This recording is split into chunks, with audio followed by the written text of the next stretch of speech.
এ কি ভাইয়া, আপনি এই বাসর ঘরে ড্রেস পরে এখানে? চুপ চুপ, কথা বল না।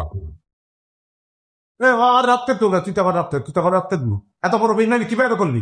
ভাইয়া কি হয়েছে? কি হচ্ছে তুই বোঝো না? হ্যাঁ, ওই মেয়ে বিবাহিত, তার একটা ছেলে আছে, ছেলের নাম রিয়া হবে বাংলাদেশ থেকে আমার বিবাহ অর্জিত করছো। এত বড় না হাতি কিনলি কে?